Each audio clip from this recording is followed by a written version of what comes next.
So this is the first battery-free Game Boy. It is the first energy harvesting mobile handheld gaming device that we know of that's ever existed.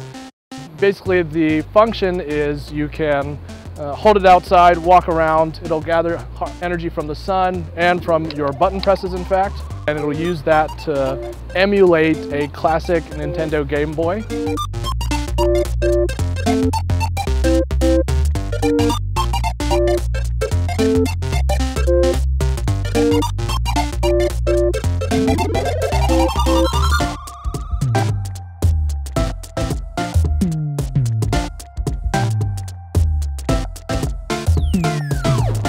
These batteries often end up in the garbage, in the dump. Often they end up not fully discharged and they can cause problems. They're hard to recycle.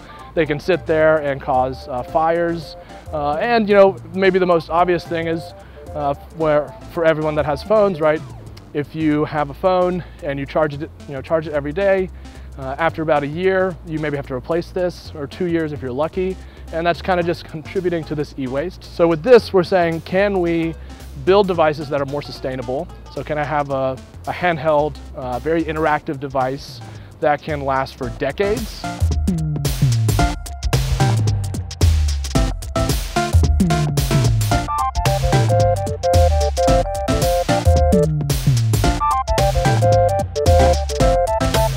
Instead of a battery, right, which gives you this continuous power, you plug it in and it just goes. We're using capacitors, which are basically just two metal plates. So a battery is a chemical factory that those chemicals will break down eventually. They degrade until they're, create such a slow voltage that they're not usable. Whereas with the capacitor, you can continuously recharge it millions and millions and millions of times. We are able to extract these really tiny amounts of energy, coming from the sun and from my button presses, and then convert that into something usable, and we briefly hold it in these capacitors. We press a button or we move around, and we convert that energy into something that actually powers your gaming.